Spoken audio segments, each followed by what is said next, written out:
tres cosas, básicamente, en el tema de gestión de riesgos. Primero es la funcionalidad de las unidades de riesgo, en términos de que trasciendan de la labor de formalidad a la labor de integralidad, ¿verdad? Por supuesto que de continuidad, pero definitivamente al tema de integralidad hay que entrarle de forma íntegra y llena. ¿Ok? ¿Eso qué significa? Que necesitamos interactuar más con la administración para desarrollar acciones preventivas y no correctivas. ¿Ok? Entonces, el tema de las metodologías y los modelos muy importante. Sin duda alguna, todo el tema de las reglas, de las políticas y demás, importantísimos, pero se necesita que ese conocimiento de riesgos que ha cambiado de forma tan significativa sea trasladado mediante apoyo y asistencia a la administración. Ese es el primer punto que es determinante. El segundo, que también tiene que ver con la integralidad, es el conocimiento de nuestros cuerpos directivos. Es el conocimiento y la idoneidad y experiencia que tengan los miembros del órgano de dirección para discernir y digerir adecuadamente los conceptos en la práctica de lo que es la gestión de riesgos. Y el tercer elemento que ustedes podrán haber visto o que han visto en los últimos tiempos y principalmente con la propuesta de la 31.000 2018 es los temas de control, monitoreo y de auditoría, tanto interna como externa. O sea, el énfasis y el enfoque que se le da a todo lo que tiene que ver con el control y monitoreo va más enfocado a validar si lo que estamos haciendo en materia de gestión y prevención de riesgos efectivamente da valor agregado a la administración para la toma de decisiones. Entonces, esos tres elementos son los que han trascendido y que se han transformado de manera importante. Ahora, ¿por qué esta introducción? Bueno, porque nos compete después de un proceso pandémico como el que vivimos en el 2020, después de un efecto de ese momento pandémico sobre los negocios financieros y principalmente la cartera crediticia, y adicionalmente los efectos contracíclicos que vayamos a tener en los siguientes 2 años, pues llegó el momento como decir, si no lo hacía por las buenas, tengo que hacerlo por las no tan buenas. Y eso significa que debo de repensar la labor de gestión de riesgos en un enfoque más práctico, interactivo con la administración, pero sobre todo de realimentación continua. Todo eso enfocado para el apoyo en la toma de decisiones y por supuesto que en la gestión de prevención y mitigación de riesgos.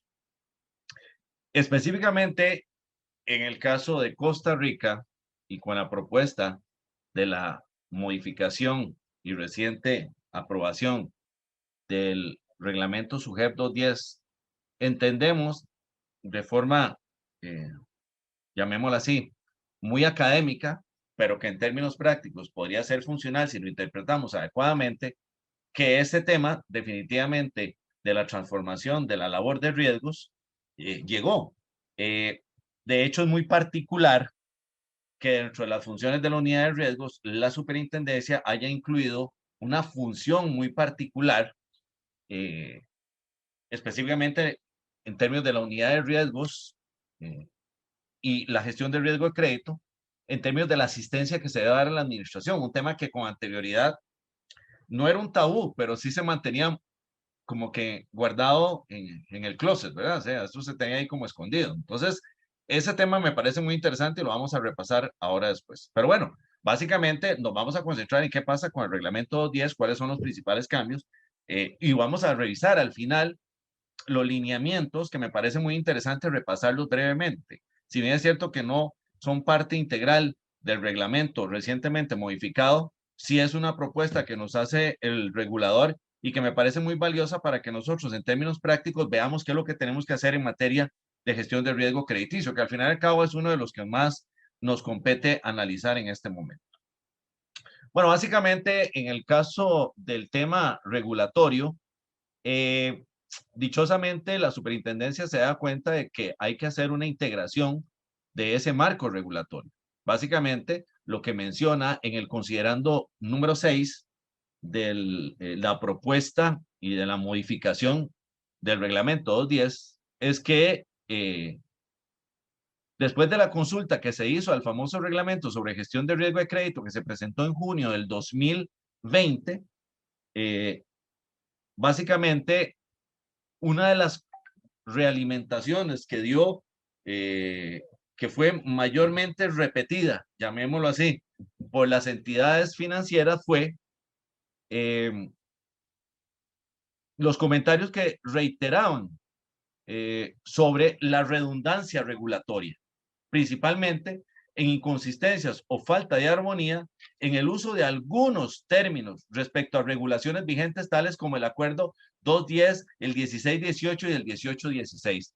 Eso, vean, les digo que es parte del proceso de maduración de lo que tiene que ver con gestión de riesgos. En el caso de Costa Rica, creo que ese proceso ha sido más lento con los demás países, pero específicamente lo que se ha venido generando, a diferencia de los demás países, es primero un gran reglamento y después reglamentos específicos para cada uno de los riesgos. En los demás países, el caso de Ecuador fue totalmente al revés. Primero salieron los reglamentos de cada uno de los riesgos de acuerdo a prioridad y por último salió un reglamento general que integraba. En este caso, lo que nos dice la superintendencia, en el caso del considerando número 6, es que definitivamente era importante estandarizar algunos conceptos y algunos términos. No los vamos a ver acá, pero por ejemplo el término de órgano de dirección, junta directiva, etcétera, etcétera, eran términos que estaban totalmente distorsionados entre una y otra normativa.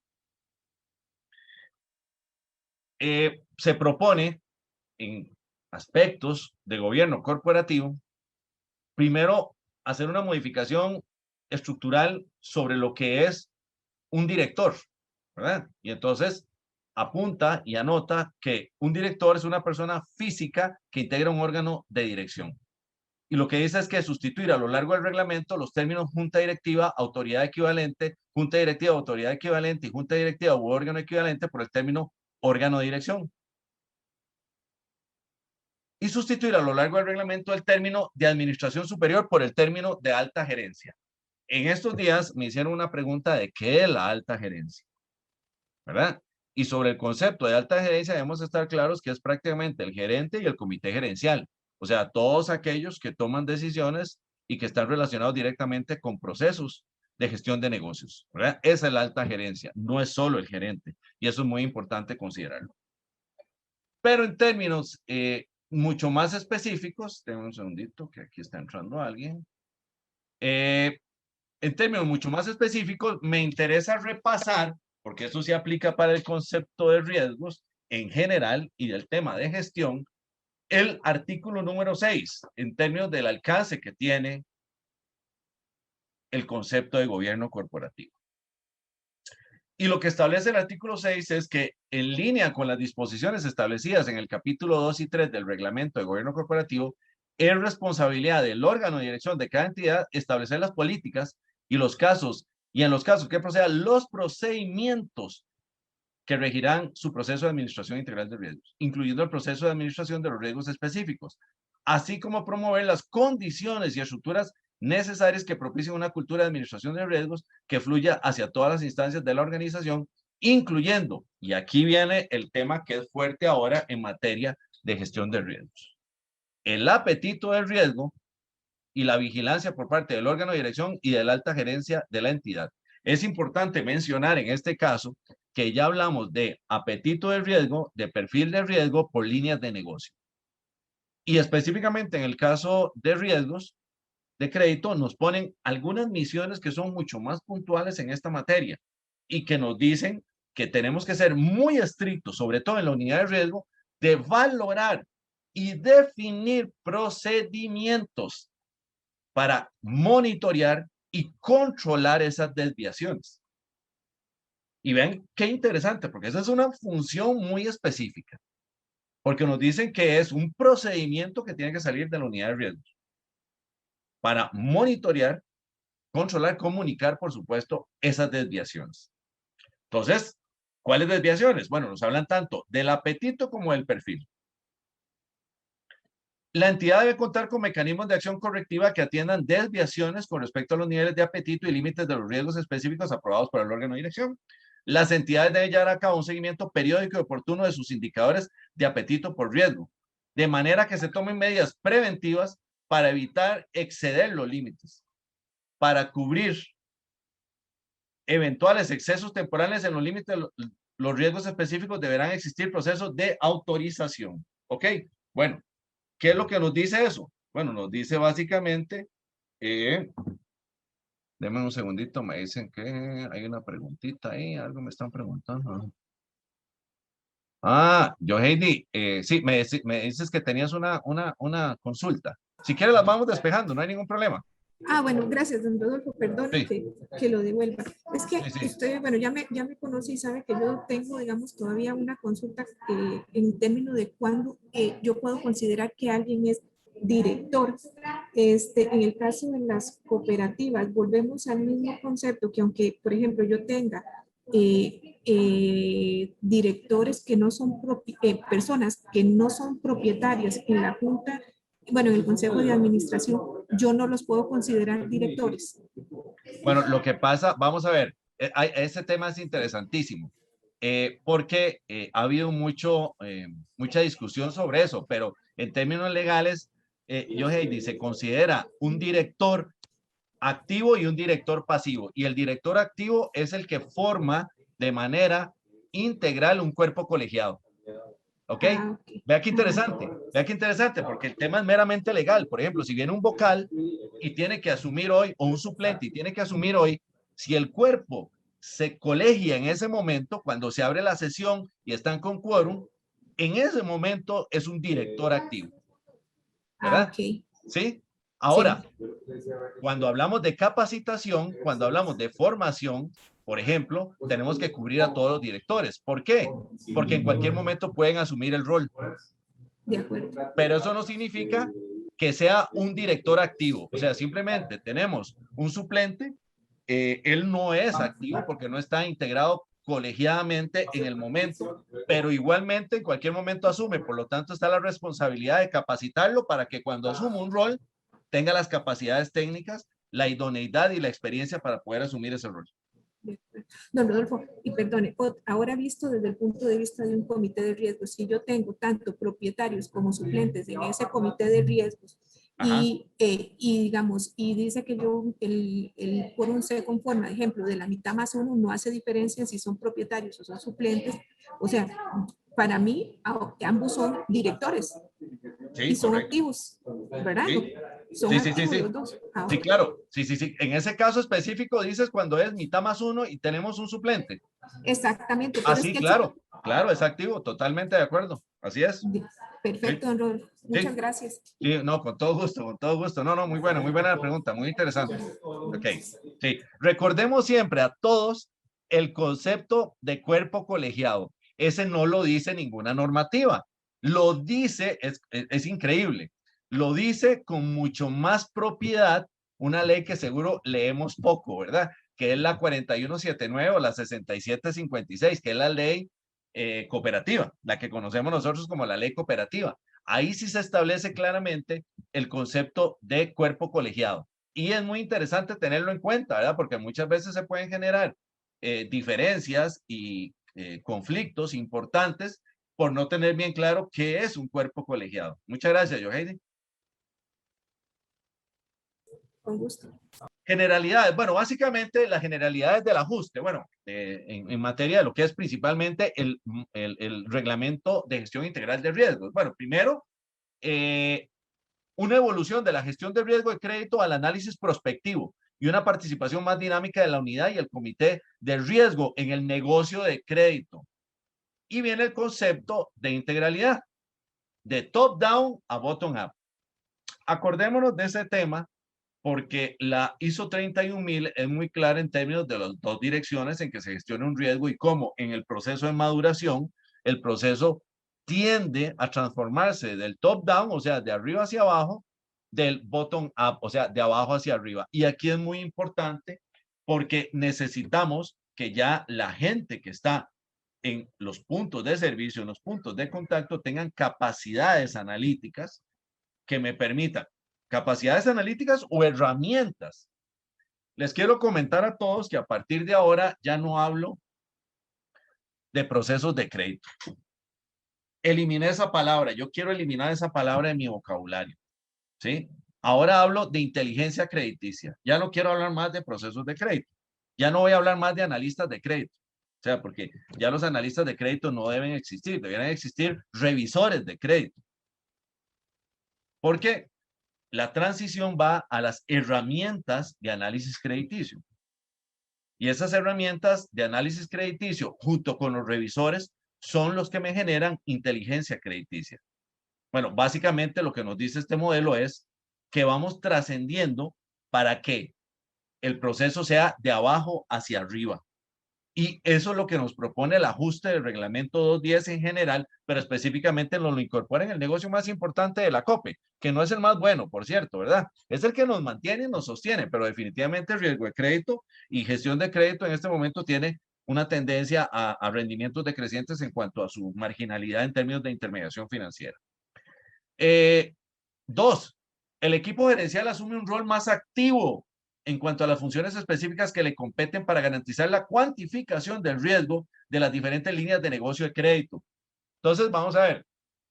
Este es un tema que, dicho sea de paso, hace 3 años lo aprendí en una cooperativa de ahorro y crédito de las que le hicieron la supervisión basada en riesgos. Estando la superintendencia en esa cooperativa, me llamaron para que les hiciera el perfil de riesgos porque no lo tenían. Hicimos un perfil de riesgo, que es una herramienta que algunos de ustedes la conocen y la han visto. Pero particularmente me llamó la atención de que la superintendencia, les pidió el perfil de riesgo para cada línea de negocio de crédito. Entonces, cuando entramos a riesgo de crédito, teníamos en esa cooperativa 5 líneas de negocio. Uno que se llama hipotecario, otro que se llama vivienda puramente, otro que es consumo, otro que es tarjeta de crédito, y como administras esa entidad, esa cooperativa, había otro que se llamaba algo como derechos laborales. O sea, cuando entrábamos y hacíamos un clic al riesgo de crédito, en el perfil estaba el perfil de todas y cada una de las líneas. Así lo solicitó su jefe. Nosotros típicamente, cuando calculamos un PD, se lo calculamos probability of default, una probabilidad de no pago, se lo calculamos a toda la cartera. Cuando calculamos una fórmula de, por ejemplo, de análisis de impacto de riesgo crediticio, se lo calculamos a toda la cartera. Cuando hacemos análisis y estrés de capacidad de pago, muchas de las entidades siguen manejando una sola capacidad de pago. Cuando hacemos análisis de estrés o pruebas retrospectivas, hacemos pruebas retrospectivas sobre un solo modelo que aplica para toda la cartera crediticia. Ok, aquí lo que nos dicen es, ahora va sobre líneas de negocio y crédito. Y las consideraciones de prevención y monitoreo para mantener los límites definidos en el apetito de riesgos ante cambios o excepciones y que esto requiere autorización.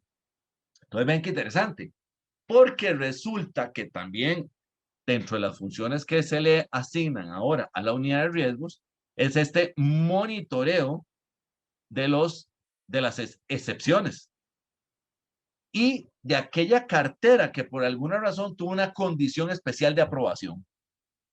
Entonces ya llevamos como 3 procedimientos muy específicos que la unidad de riesgos tiene que desarrollar dentro de una labor que la considero un poco más de control, que no me agrada mucho, pero bueno, en fin, nos compete porque el reglamento así lo dice, implementar algunos procedimientos en materia de lo que es seguimiento, monitoreo y control de estos elementos. Ese es el segundo aspecto. Y vean ustedes que en el caso del equipo gerencial, le compete de forma específica tener claridad sobre los riesgos que está asumiendo en cada una de las líneas de negocio, porque eso se le va a medir.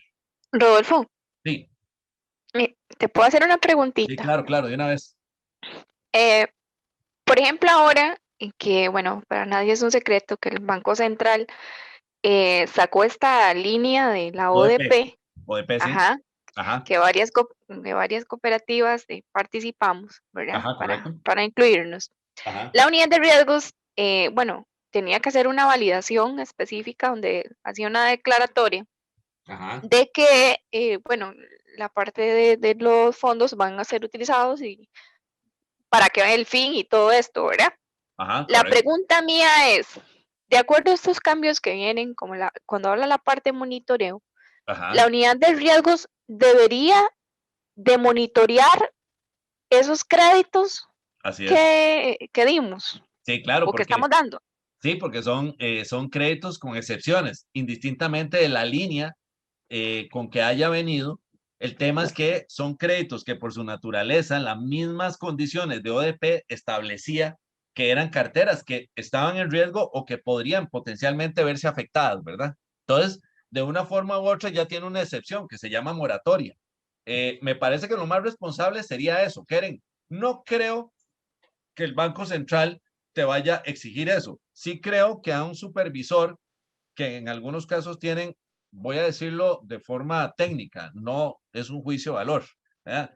Que algunos supervisores tienen criterios un tanto arbitrarios en términos de lo que revisan y lo que no revisan, pues podría decir, señores de riesgo, porque ustedes no monitorearon de forma específica y puntual, tal y como lo establece el reglamento, los créditos ODP y el comportamiento de esa cartera y no los calificaron en términos también de si era de alto riesgo, bajo riesgo o si era de riesgo medio, ¿verdad? Entonces, sí, Karen, me parece que lo más prudente sería curarnos en salud y darle seguimiento a esos créditos. No estoy tan seguro si son muchos en el caso de Copavegra, quizás no tanto, porque me parece que no, en las COPES no fueron muchos esos tipos de créditos los que se están financiando con ODP, me parece, no sé. De acuerdo, muchas gracias. No era la respuesta que ustedes querían, porque yo conozco la mayoría de las unidades de riesgo que tienen las entidades, ¿verdad? Y son relativamente pequeñas. No, Entonces, no, no, más bien al revés. Lo que bueno, ok. necesitaba es que ya lo tenía planeado, pero lo tenía Bueno, ok. cerebralmente planeado, pero me llama, digamos, la justificación la hacía ahí, pero no tenía de verdad como No, el... no. Sí, sí, ya por defecto esa cartera tiene excepciones, definitivamente. Ok. Eh, Número 3. Al Consejo de Administración y al Comité de Riesgo le exigen un mayor conocimiento técnico y un dominio basado del apetito de riesgo, su alineamiento estratégico, el monitoreo del comportamiento de los riesgos de cartera y la permanente y oportuna labor de revisión y actualización de políticas de gestión de cartera. Comité propone y monitorea, órgano de dirección aprueba y controla. Ok, vean qué interesante. Vamos a ver. Este es un tema que se las trae. Porque, vamos a ver, hay dos teorías, ¿verdad? En este momento, o por lo menos dos vertientes eh, académicas, ¿sí? Una es la vertiente académica de que al Consejo de Administración hay que llevarle cositas resumidas y que al Consejo de Administración tenemos que llevarle cosas que ellos comprendan bien y que no se enreden y al Consejo de Administración no se le puede enredar en conceptos técnicos y más bien tiene que ser algo bien sencillo. Ok, esa es una tendencia que me parece valiosa, eh, digna de analizar. Eh, y probablemente sea funcional, pero por otro lado se les exige conocimiento técnico. Entonces viene el concepto de disonancia cognitiva que hemos tenido durante muchos años, lo hemos discutido, bueno, Keren, Luis Andrés, yo Heidi y yo en muchas ocasiones, en grupo y separados, y es el tema de hasta dónde llega el concepto de formación y conocimiento técnico a nuestros directivos, ¿verdad? Entonces, de aquí yo quiero tal vez darles una recomendación. Y es que si bien es cierto que debemos de llevarle cosas simples y sencillas, esas cosas simples y sencillas que les llevamos tienen que ser adecuadamente comprendidas en términos del respaldo y la interpretación técnica que hay detrás de eso. Eso para mí es la clave del éxito. Vamos a ver. no se nos puede escapar de una capacitación y una formación adecuada a nuestros directivos, el que comprendan bien NIF 9 y los conceptos de PD, LGD y EAD. Ahora, no los voy a poner a hacer una fórmula logarítmica ni econométrica, no, pero sí necesito que entiendan bien eso. Porque cuando yo les llevo el PD, ellos tienen que tener bien claro qué significa, qué implica eso y por qué el PD de consumo hipotecario es más bajo que el PD o más alto que el PD de consumo fiduciario. Y eso tiene que ser muy bien entendido. ¿Y por qué hablo de crédito? Porque es el negocio más importante. Ah, perfecto. ¿Cuál otro tiene que comprender? Bueno, tiene que comprender claramente ahora cómo es que estamos calculando el PD de inversiones, porque es el segundo componente más importante del balance.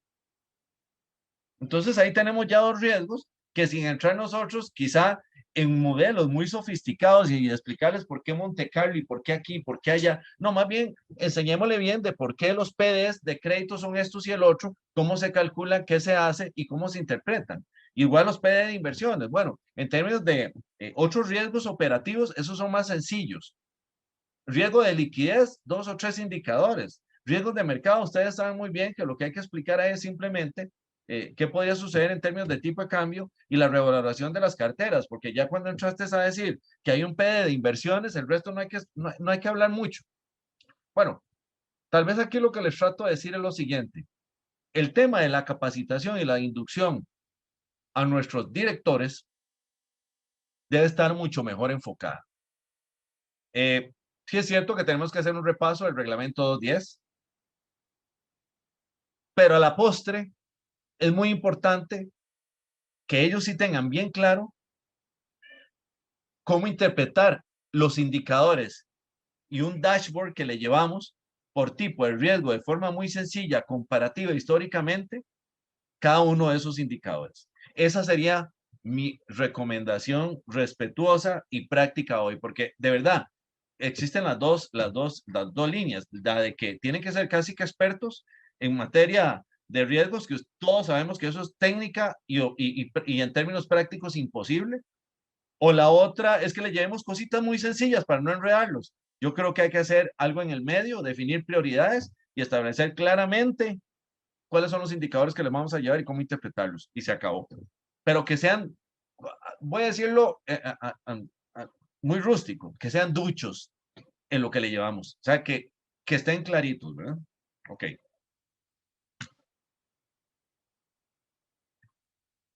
A la auditoría interna, ahí sí viene lo bueno, ¿verdad? Se le propone que las funciones de auditoría interna o similares asociadas a la gestión integral de riesgos deben contar con una cobertura y profundidad adecuadas al volumen y riesgo de las operaciones. Eso es así como un plato de habas, ¿verdad? O sea, eso es muy grande, pero a la vez puede ser muy detallado. Vamos a ver. Auditoría y supervisión basada en riesgos, así de sencillo. ¿Qué es eso? ¿Cuáles son las prácticas en esa materia? Bueno, existe ya todo un protocolo, existe todo un papel de trabajo emitido por Basilea, clarísimo de qué es lo que tiene que hacer la auditoría interna en esa materia. Y como lo hemos dicho históricamente, una de las labores, más bien una de las intenciones es que, uno, la unidad de riesgo no se convierta en un asistente de la auditoría interna. A pesar de que el reglamento todavía nos pone algunas funciones que parecíamos que hacemos algunas labores de asistencia, pero en teoría no debiéramos de hacerlo. Y dos, que la auditoría interna sea un apoyo, un complemento a la unidad de riesgos en materia de los ajustes y la transformación que se deben hacer en los procesos de medición, control de la mitigación, de las metodologías y de las políticas de gestión de riesgos. O sea, la auditoría interna debiera ser una realimentación a la unidad para validar que estamos haciendo efectivamente lo que debemos hacer en materia de gestión de riesgos y a la administración en términos de que se están cumpliendo las políticas para reducir y mitigar los riesgos o para administrar adecuadamente y mitigar los riesgos. O sea, obviamente que hoy no vamos a entrar en ese detalle, pero lo que sí les trato de decir es que temas de auditoría, verificando si las metodologías son adecuadas, si los cálculos los hicimos bien, si estamos cumpliendo con todas las funciones del comité, de la unidad de riesgos, y si, o sea, ya eso pasó a la historia. Mucho nos tiene que ayudar la auditoría más bien a implementar esquemas de control interno, porque recuerden que la ISO, perdón, están de auditoría, la ISA, sí, 4001 establece claramente que en los procesos iniciales de integralidad de la gestión de riesgos es la auditoría interna la que le compete apoyar tanto a la unidad como a la administración para implementar los sistemas de control internos de riesgos y prepararnos básicamente para lo que es la supervisión basada en riesgos. Bueno, yo no sé si ya alguno de ustedes tuvieron la visita de la SUGEF haciendo supervisión basada en riesgos, pero es muy diferente a lo que históricamente nosotros conocíamos. En eso, digamos que vienen unos protocolos específicos en términos de, por ejemplo, conoce nuestro consejo de administración, el órgano de dirección conoce específicamente las políticas orientadas a la gestión del riesgo de crédito, se genera información adecuada para la toma de decisiones a nivel del consejo de administración en términos de las exposiciones y las desviaciones de las exposiciones en términos de riesgos financieros, se evalúa por parte del consejo de administración los comportamientos y las posibles exposiciones en términos de riesgo operativo, principalmente en los temas de fraude interno y fraude externo. O sea, vamos a ver, de hecho hay un protocolo COSO muy específico para eso. Entonces, vamos a ver, la auditoría interna la ocupamos dando valor agregado. Y si hay algún auditor aquí, ¿qué significa dar valor agregado? No me venga a decir lo mismo que me viene a decir la superintendencia, no me venga a decir lo mismo que me dice la misma auditoría interna, ni tampoco me venga a decir que le está dando seguimiento a las observaciones de la auditoría interna, externa. Simplemente debemos de evolucionar en términos de cuáles son los aspectos que debo mejorar en materia de control interno, porque muchas veces se confunden los roles en términos de que la auditoría interna no debe apoyar en la implementación de controles internos, sino que simplemente debe evaluar si se cumplen o no. Neles, en riesgos eso no funciona así. En riesgos tiene que haber una política, una práctica inicial que define por cuánto tiempo y en qué alcance la auditoría interna nos va a apoyar para implementar los elementos de gestión de control interno de riesgos y específicamente todo lo que tiene que ver para el cumplimiento de los ítems de supervisión basado en riesgos.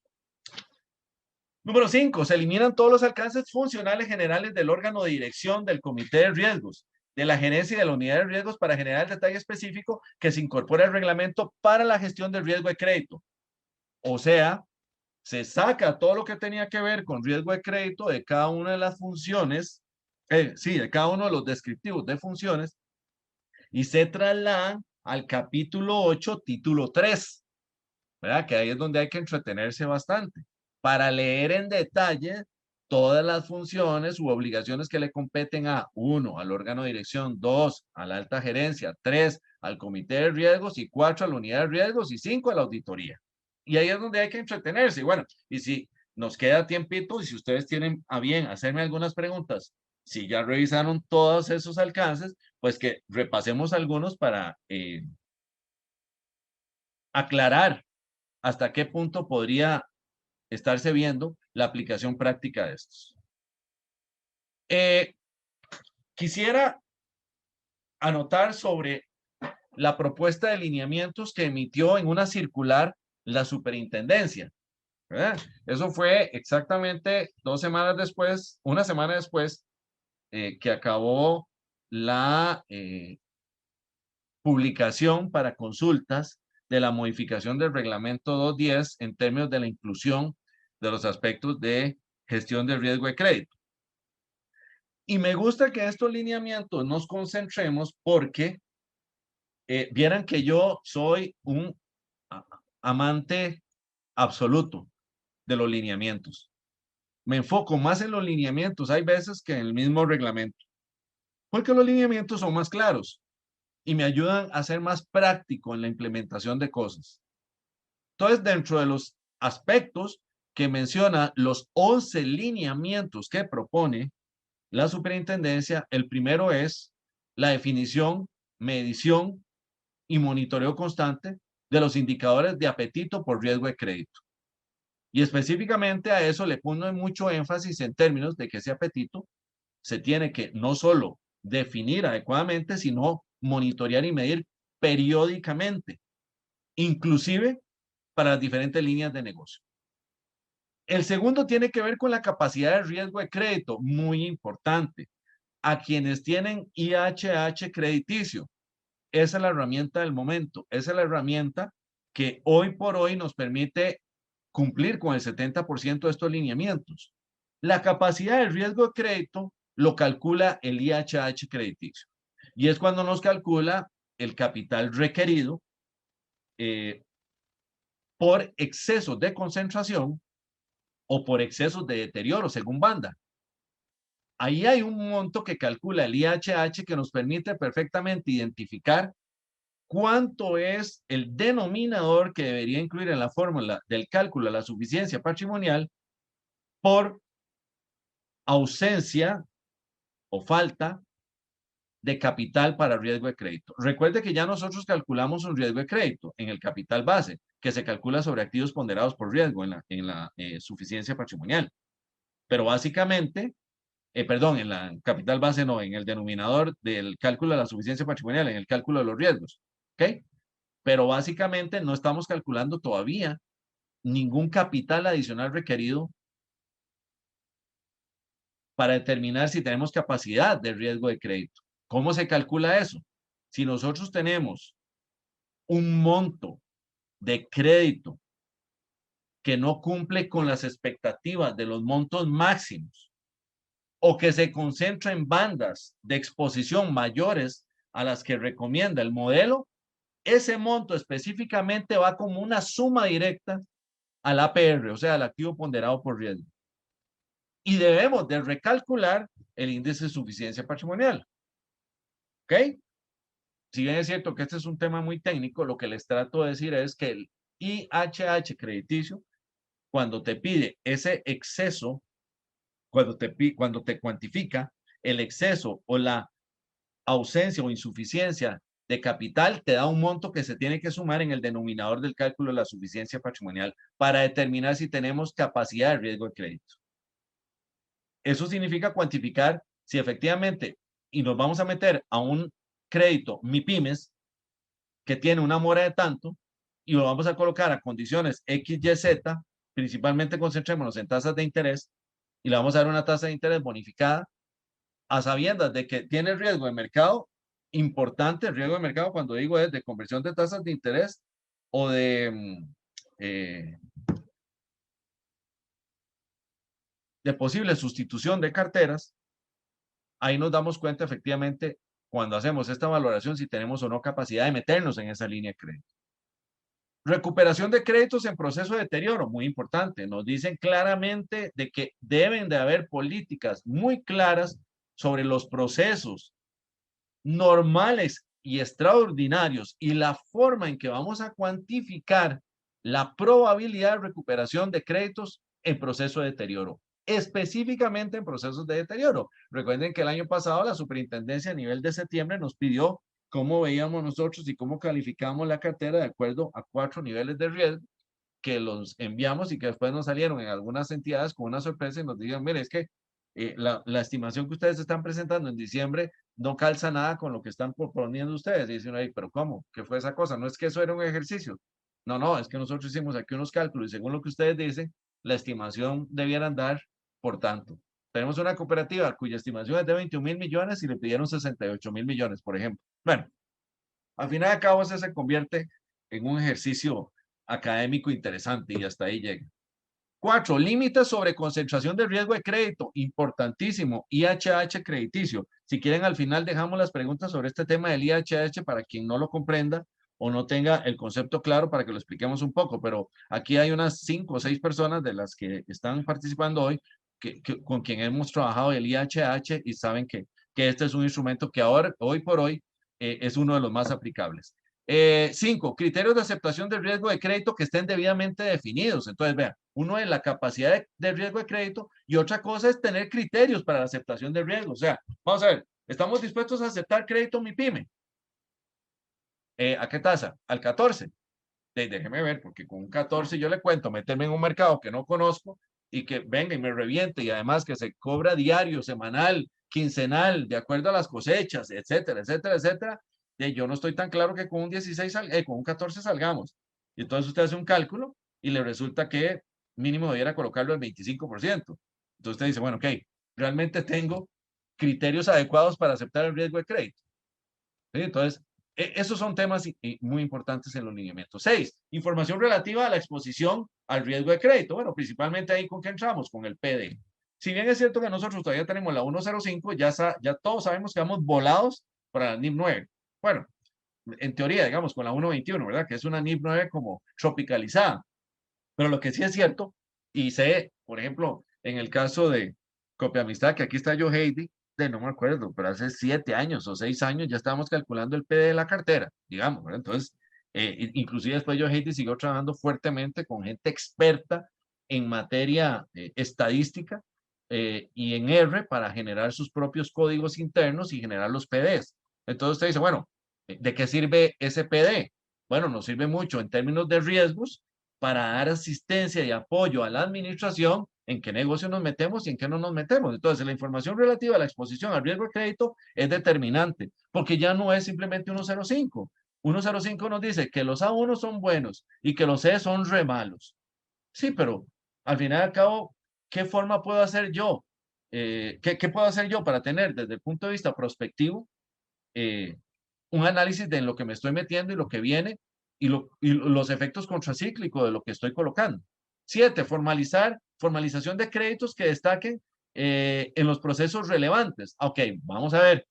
Nos dice que la formalización de crédito es muy importante en el proceso de gestión de riesgo de crédito. Miren ustedes, formalización.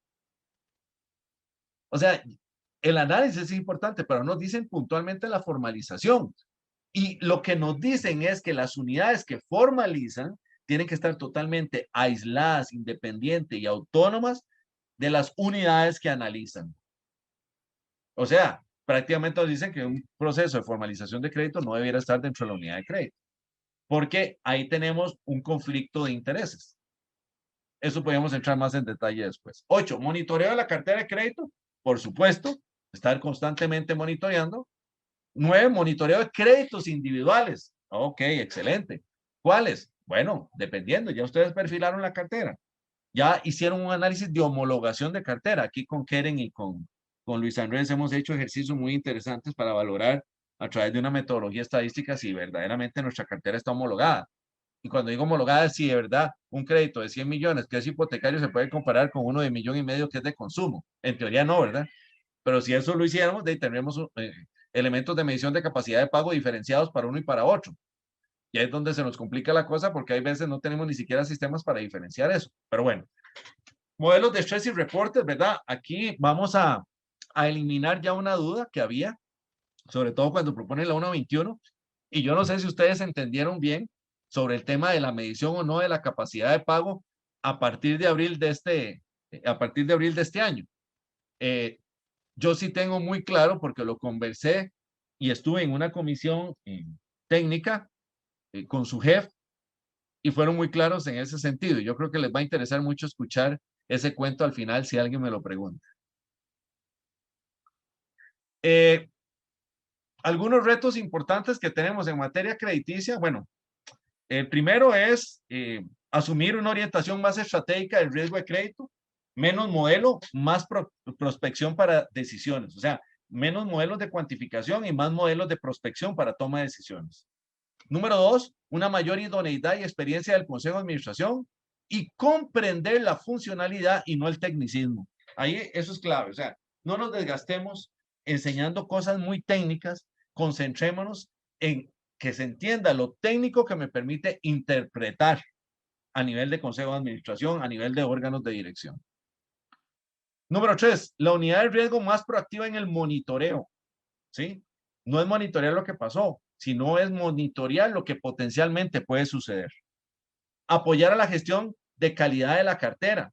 Nos dicen que como función específica debemos asistir a la administración para que el riesgo de crédito sea administrado oportuna y adecuadamente.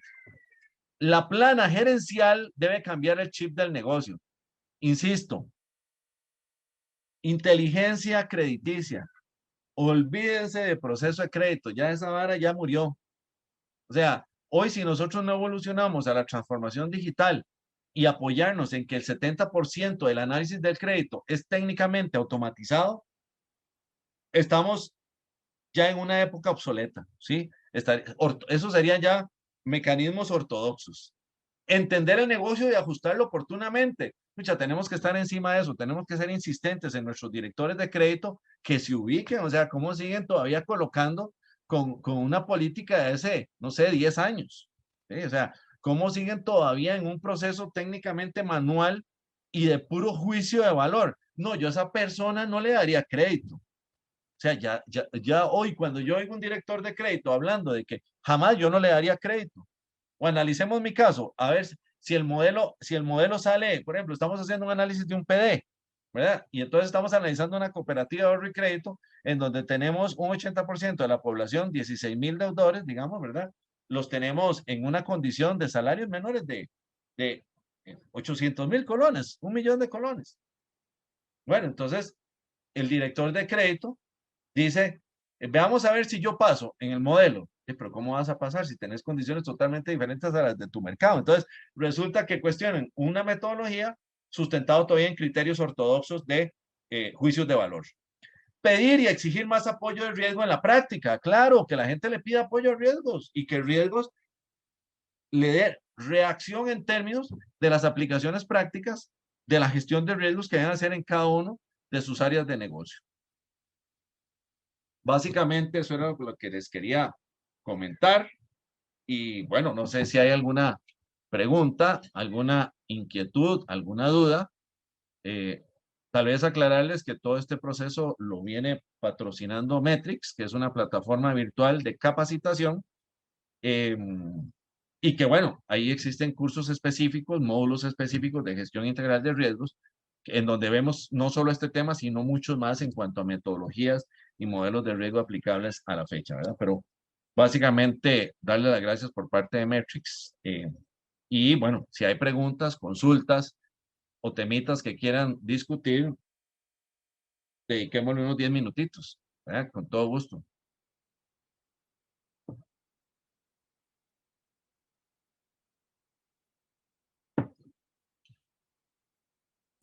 ¿Una pregunta? Don Rodolfo. Sí. Quisiera, digamos, conocer cuál es su posición al respecto. Ahora que en la norma pues se habla claramente de los sistemas de información. Algunas personas dicen que si uno tiene, por ejemplo, los modelos de riesgo hechos en una hojita de Excel, que si lo justifica para su jefe, si lo justifica bien, su jefe los acepta como que funcionan y que cumplen con todos los conceptos. Sin embargo, cuando uno lee el artículo asociado a sistemas de información, queda en el aire que esa afirmación no es correcta. Así es, efectivamente. ¿Qué opinión tiene usted? ¿De dónde cree usted que la gente ha sacado esa idea de que con hojitas de Excel bien justificadas es suficiente? Y la idea la ha sacado Yoheidi. Esta pregunta está muy dirigida. Tiene sesgos importantes esa pregunta, Yoheidi, y yo lo voy a contestar porque usted sabe que yo soy muy transparente. Sí. Eso se debe a la alcahuetería de que a nuestros gerentes y a nuestros directivos no les gusta invertir en riesgos. Así de sencillo. Así de sencillo. Eso es que alguien le llega con un cuento que quiere vender una cosita de medio y barata, por ejemplo, y habló con un gerente en algún lado y le digo que para qué hacer caso de meter esas metodologías costosas y automatizadas, si eso se puede manejar todavía así, si se justifica bien a las web. No, vean, el capítulo 6 y 7 eso es muy claro. Lo estuvimos revisando en las cooperativas grandes. digamos fuertemente, minuciosamente, y dice que queremos evitar dos cosas.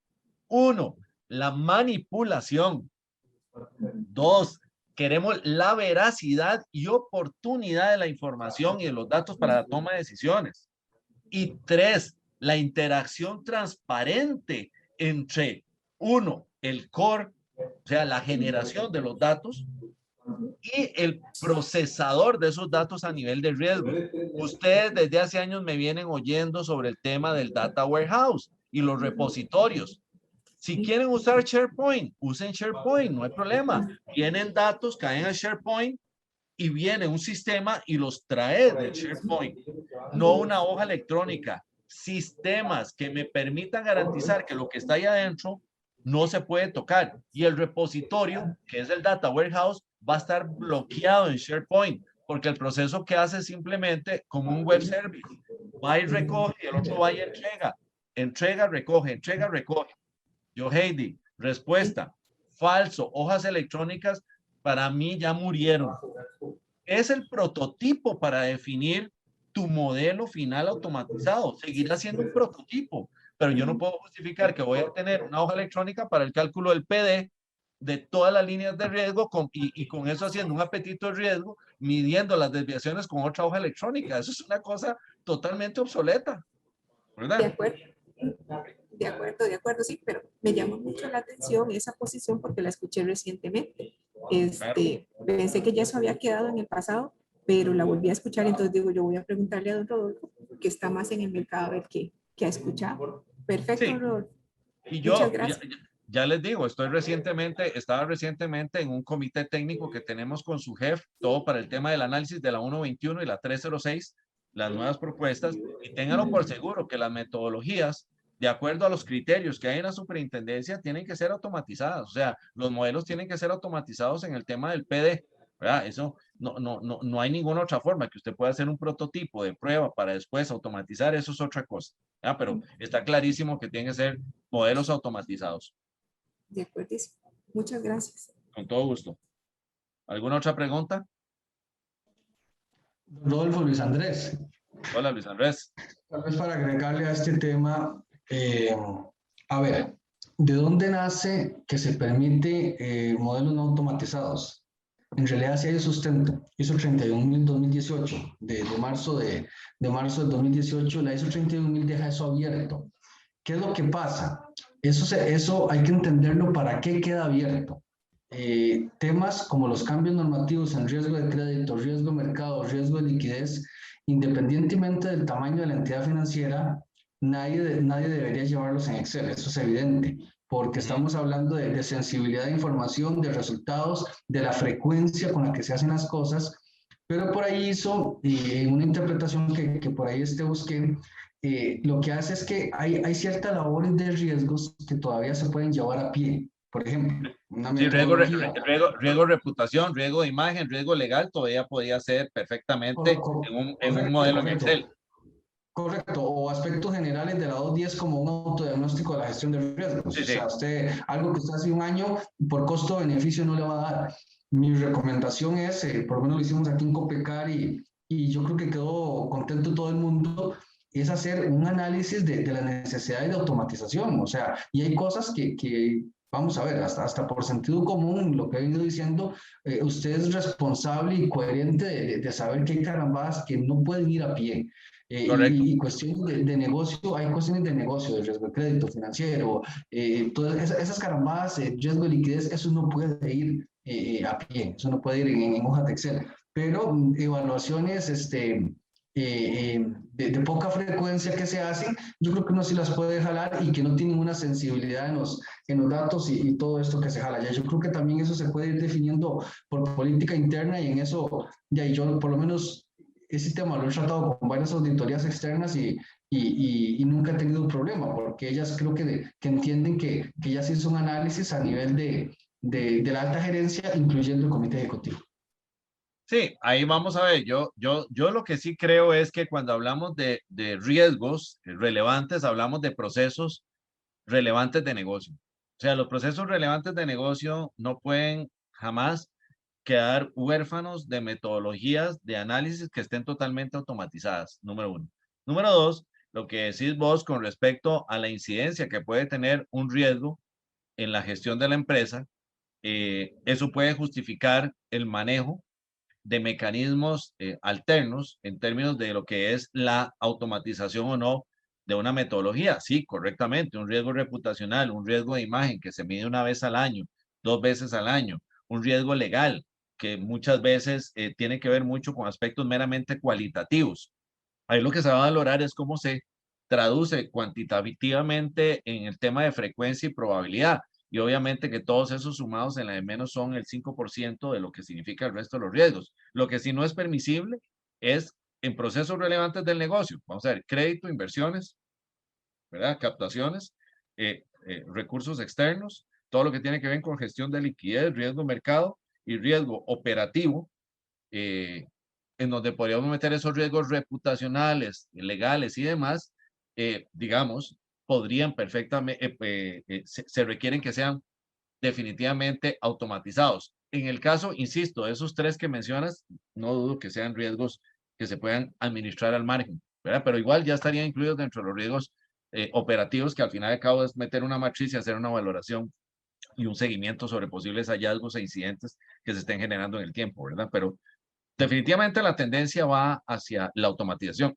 Capítulo, digamos, 6 y 7 es claro. De hecho, en estas cooperativas que estuvimos en una sesión de análisis, imagínense que estaba no solo el de riesgos, sino que estaba el de TI y estaba el auditor, en estos casos que tienen auditor de TI, estaba ahí, porque querían entender todos perfectamente sus funciones y sus labores en términos de la, uno, insisto, la veracidad y el buen manejo de los datos. Dos, la posibilidad de que esos datos no sean alterados y que lleguen en tiempo real. Y tres, la forma en que los sistemas pueden repositar la información y que los sistemas de gestión de riesgos puedan jalar la información en donde no haya ninguna manipulación de nadie. ¿Sí? Entonces, digamos que se apunta mucho a que, en la medida de lo posible, no nos agarren en curva con espacios o brechas que queden ahí en términos de la interpretación de una normativa, ¿verdad? Agradecerles muchísimo su participación. Les